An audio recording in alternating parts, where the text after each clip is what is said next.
Praise the Lord. सभी विश्वासी भाई बहनों को प्रभु यीशु मसीह में जय मसीह की। बाइबल शिक्षा चैनल पर आप सभी का स्वागत है।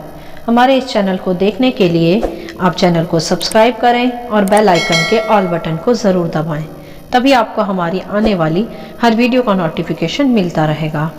आज मैं आपके लिए बाइबल की पुस्तक से दूसरा कुरिन्थियों अध्याय 12 का 1 से 10 वचन लेकर आई हूँ। पौलुस का दिव्य दर्शन और दुर्बलता। तो चलिए भाइयों बहनों, हम वीडियो स्टार्ट करते हैं। बाइबल दर्शाती है यहाँ कि यह उस समय की बात है जब संत पौलुस कुरिन्थियों की कलीसिया को पत्र लिख रहे थे और अपने अनुभव को जो उसने प्रभु यीशु में प्राप्त किया उसे कलीसिया से शेयर कर रहे थे, जिससे वह भी प्रभु का उत्तम दर्शन व अनुभव प्राप्त कर सके। वह यहाँ कहते हैं कि यद्यपि घमंड करना मेरे लिए ठीक नहीं तो भी करना पड़ता है, इसीलिए मैं प्रभु के दिए हुए प्रकाशनों की चर्चा करूंगा। यहाँ पौलुस के घमंड करने का तात्पर्य प्रभु में घमंड करने से है कि वह प्रभु के दर्शनों को और प्रकाशनों को प्राप्त कर उनकी चर्चा आज कलीसिया से कर पा रहे हैं। यह घमंड उनके खुद के विषय में नहीं है, वरन प्रभु के विषय में है। तब पौलुस बताते हैं कि घमंड का विषय कि मैं मसीह में एक मनुष्य को जानता हूँ। 14 वर्ष हुए कि ना जाने देह सहित ना जाने देह रहित परमेश्वर जानता है, ऐसा मनुष्य तीसरे स्वर्ग तक उठा लिया गया। वह यहाँ प्रभु यीशु के विषय चर्चा कर रहे हैं और वह फिर कहते हैं कि मैं ऐसे मनुष्य को जानता हूँ। न जाने देह सहित न जाने देह रहित परमेश्वर ही जानता है कि वह स्वर्ग लोक पर उठा लिया गया।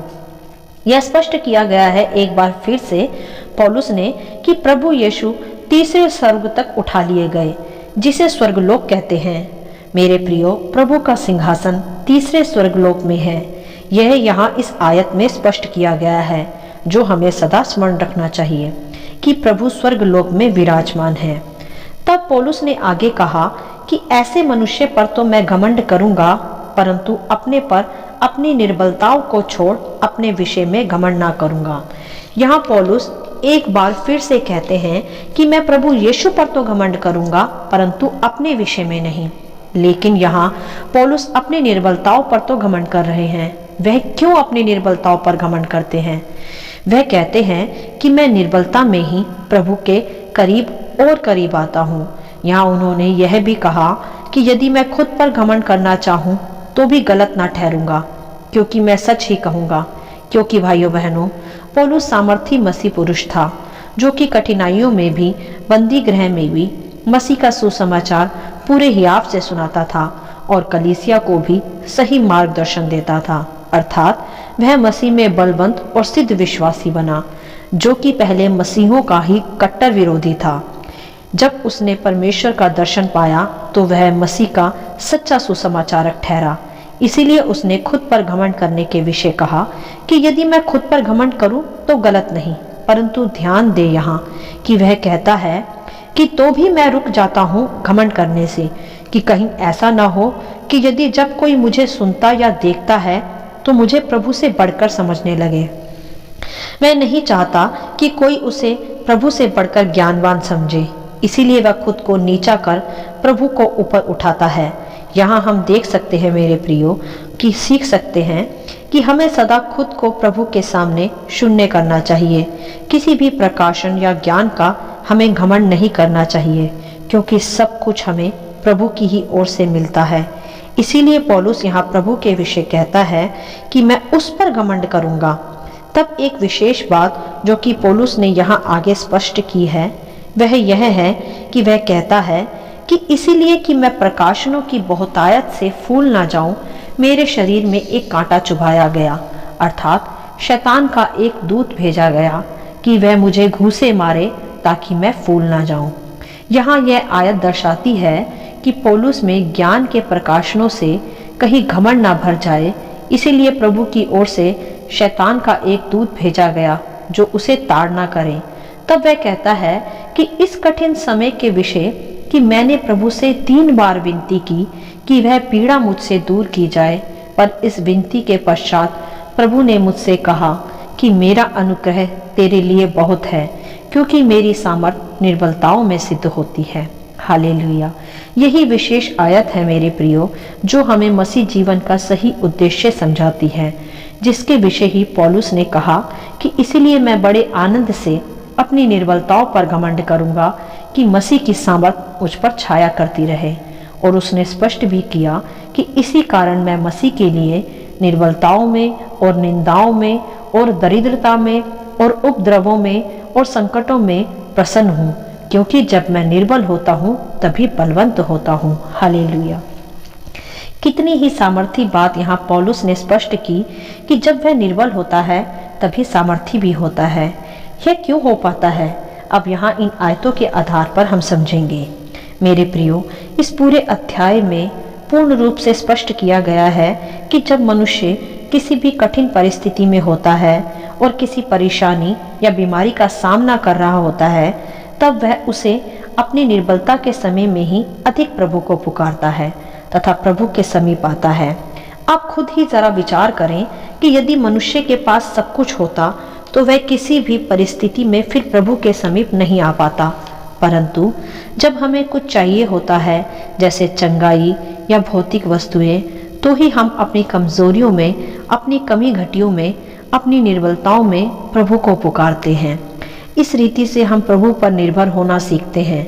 फिर हमारा भरोसा पैसा या हमारा खुद का बल और सामर्थ्य नहीं, वरन परमेश्वर होता है, जो हर रीति से उत्तम है और भला है। वचन कहता है, धन्य है वह मनुष्य जो परमेश्वर पर निर्भर रहता है, और शापित है वह मनुष्य जो मनुष्य की शरण लेता है। हमें बाइबल यही सिखाती है। यही इस अध्याय में पौलुस के दर्शन में भी सिद्ध हुआ कि वह अपनी दुर्बल परिस्थितियों में परमेश्वर को पुकारता रहा कि वह पीड़ा उस पर से घट जाए, और फिर परमेश्वर का सामर्थ्य दर्शन उसे दुर्बलता में ही प्राप्त हुआ कि मेरा अनुग्रह तेरे लिए काफी है, क्योंकि मेरी सामर्थ निर्बलताओं में ही सिद्ध होती है। मेरे प्रियो, समझे इस वचन को कि जब आप निर्बल होते हैं तभी आप सामर्थी भी होते हैं, क्योंकि हम अपनी निर्बलताओं में ही, अपनी कठिनाइयों में ही प्रभु को पुकारते हैं तथा उसी कारण प्रभु के समीप भी आते हैं, और फिर परमेश्वर का अनुग्रह हम में बढ़ता जाता है। तो इसीलिए हमें निर्बलताओं में घबराना या डरना नहीं चाहिए, ना ही कमजोर पड़ना चाहिए, वरन हमें भी निर्बलता में पौलुस की ही तरह निरंतर प्रार्थनाएं करते रहने चाहिए, जिससे हम प्रभु के करीब आ सकें और उसका ग्रेस हम में बढ़ता जाए। और फिर यही वह अनुग्रह भी होगा जो हमें प्रभु में सामर्थी बनाता जाएगा। और सदा स्मरण रखें कि हमें अपने ज्ञान या प्रकाशनों पर कभी भी घमंड नहीं करना चाहिए, ना ही फूलना चाहिए। यह सब उसी की दया व करुणा है कि हम अब तक मसीह में स्थिर बने हैं। ध्यान दें कि पहले हम कैसे जीवन जीते थे और अब प्रभु ने हमें कैसे बुराइयों से बचाकर नया जीवन दिया है। उसी के आधार पर हमें जीवन के सत्य को पहचानना है और अपने ज्ञान व प्रकाशनों पर घमंड नहीं करना। घमंड करना है तो केवल उस परमेश्वर पर जिसने हमें ऐसा बल व सामर्थ व ज्ञान प्रदान किया है। यदि हम घमंड करते हैं तो कभी कभी प्रभु की ओर से ही शैतान का दूत हमें कमजोर करने या गिराने भेजा जाता है, कि जिससे कि फिर से हम प्रभु की ही शरण में बने रहें, उसी से सामर्थ को मांगे और उसी पर निर्भर रहें। और यदि हम प्रभु पर ही निर्भर रहते हैं और उसी की ही शरण लेते हैं, तो यही हर रीति से हमारे लिए भला व उत्तम होता है, क्योंकि वही आयत फिर सिद्ध हो जाती है कि उसकी सामर्थ व अनुग्रह निर्बलता में ही सिद्ध होता है। और यदि हम उसके ही द्वारा मिले ज्ञान व प्रकाशनों पर आप ही घमंड करते रहें, तो फिर स्वाभाविक है कि हम प्रभु से दूर हो जाते हैं, जो हमारे लिए नाश होने की परिस्थिति भी ला सकता है। इसीलिए प्रभु हमें सदा बचाने के लिए, बनाए रखने के लिए कभी कभी शैतानी दूतों को भी इस्तेमाल करते हैं, जिससे हमारा पांव घमंड में ना गिरने पाए और हम उसके अनुग्रह की व सामर्थ की अधीनता में सदा बने रहें और अनंत जीवन को आनंद के साथ प्राप्त करें, सर्वदा सिद्ध व फलवंत मसीह बनकर। यही पौलुस कुरिन्थियों की कलीसियाओं को अपने दर्शन व दुर्बलता के आधार पर सिखा रहे थे, और आज हमें भी कि हमें अपनी निर्बलताओं में घबराना या हारना नहीं है, वरन उन पर ही घमंड करना है, और उसी रीति से हम उसके अनुग्रह की सामर्थ को भरपूरी से प्राप्त भी कर पाएंगे। मेरे प्रियो, ध्यान दें कि जब भी आप निर्बल हों, कमज़ोर पड़ें, तो निरंतर प्रभु से प्रार्थना करें, घबराए नहीं, क्योंकि परमेश्वर ने वायदा किया है कि मेरा अनुग्रह तेरे लिए काफ़ी है।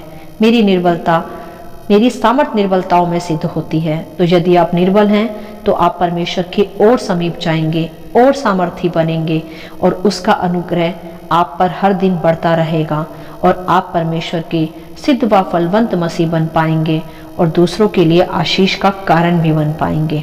हालेलुया। आशा करती हूँ इन वचनों का संक्षिप्त विवरण आप सभी को समझ में आया होगा। परमेश्वर आपको सदा अपनी भरपूरी से भरता रहे। यदि आप चाहते हैं कि दूसरे भी इसे सुनकर आशीष पाएं, तो आप दूसरों के साथ भी इसे शेयर कर सकते हैं, क्योंकि हमारे प्रभु यीशु मसीह की यही इच्छा है। आमीन and God bless you all.